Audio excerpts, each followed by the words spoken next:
Hi friends, Annadata Sukhibhava పథకానికి సంబంధించి big update అండి. రైతులకు పంట పెట్టుబడి సాయం ఇచ్చేందుకు గాను పిఎం కిసాన్ నిధులతో కలిపి తాము 20,000 ఏడాదికి ఇస్తామని కూటమి ప్రభుత్వం అయితే చెప్పగా, ఈ పథకానికి ప్రస్తుతం దరఖాస్తులను తీసుకుని స్క్రూనిటీ అయితే చేస్తూ అర్హుల జాబితాను అయితే రూపొందించారు. ఈ జాబితాలో డి పట్టాదారులు, అసైన్డ్, అలాగే ఈనాం భూములు కలిగిన రైతులను కూడా అర్హులుగా చేర్చామని వ్యవసాయ శాఖ డైరెక్టర్ ఢిల్లీరావు గారు అయితే కీలక వ్యాఖ్యలు చేశారండి. ఇప్పటికే రాష్ట్ర వ్యాప్తంగా దరఖాస్తులు తీసుకుని స్క్రూనిటీ ద్వారా కుటుంబాలను అర్హులైన వారిగా గుర్తించామని, వీరందరికీ ఈ నెల లేదా జూలై 5వ తేదీ లోపు 7,000 రూపాయల పంట పెట్టుబడి సాయం మొదటి విడత వేస్తామంటూ అధికారులైతే కీలక ప్రకటన చేశారు.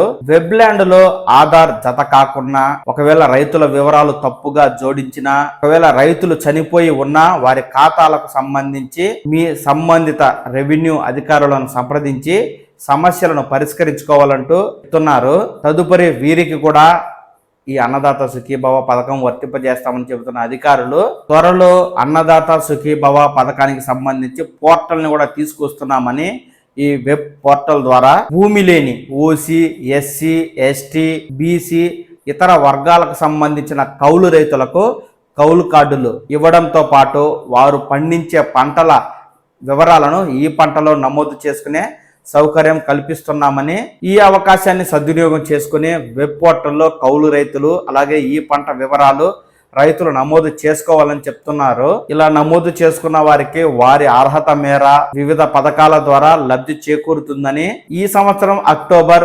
2026 జనవరి నెలల్లో 2 విడతల్లో రైతులకు అన్నదాత సుఖీభవ పిఎం కిసాన్ మొత్తాన్ని అందిస్తామని చెప్పారండి. కేంద్ర ప్రభుత్వం పిఎం కిసాన్ ద్వారా తన వాటాను విడుదల చేయగానే అదే రోజున రాష్ట్ర ప్రభుత్వం తన వాటాను రైతుల ఖాతాలో జమ చేస్తుందని కూడా చెప్పారు. ఇక సాగు భూమి ఉండి సాగు చేసుకునే రైతులతో పాటు అటవీ భూములను సాగు చేసే రైతుల వివరాలను కూడా సేకరించి కేంద్ర ప్రభుత్వం పిఎం కిసాన్ నిధులను ఇస్తుందని, అదేవిధంగా రాష్ట్ర ప్రభుత్వం అన్నదాత సుఖీభవ పథకాన్ని అమలు చేస్తుందని అధికారులైతే రైతులకు కీలక ప్రకటన జారీ చేశారండి.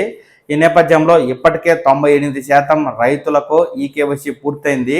ఇంకా కేవలం 67,000 మంది ఉన్న నేపథ్యంలో జూలై 5వ తేదీ లోపు ఈ అన్నదాత సుఖీభవ నిధులనేవి రైతుల ఖాతాలో జమ అవుతాయి. కాబట్టి ఎవరైనా సరే రైతులు ఈకేవైసీ చేయకుంటే మీ యొక్క సమీప రైతు సేవా కేంద్రానికి మీ ఆధార్ కార్డును, పట్టా, పాస్ పుస్తకాన్ని తీసుకుని వెళ్ళి మీ వివరాలను అయితే సరిచూసుకోండి.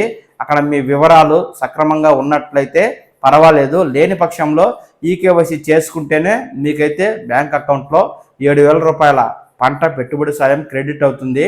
లేని పక్షంలో నిలుపుదల చేస్తారు. కాబట్టి ప్రభుత్వం అతి కొద్ది రోజుల్లోనే నిధులను విడుదల చేస్తున్న నేపథ్యంలో అందరికీ పంట పెట్టుబడి సాయం వచ్చి ఒక్కరికి రాకనట్లయితే బాధపడాల్సి వస్తుంది. కాబట్టి తగు జాగ్రత్తలు అయితే తీసుకుని పిఎం కిసాన్ నిధులను పొందండి. ఈ అన్నదాత సుఖీభవ పథకానికి సంబంధించి ప్రభుత్వం ఏదైనా తాజా అప్డేట్ ఇచ్చిందంటే వెంటనే మన పవర్ టాక్స్ తెలుగు ఛానల్ మీకు ఆ పూర్తి సమాచారాన్ని చేరవేస్తుంది. ఎప్పటికప్పుడు తాజా అప్డేట్లను మీరు ఈ ఛానల్ ద్వారా చూసి తెలుసుకుంటూ ఉండడం కోసం ఈ పవన్ టాక్స్ తెలుగు ఛానల్ని లైక్ చేసి సబ్స్క్రైబ్ చేసుకోండి. నమస్కారం.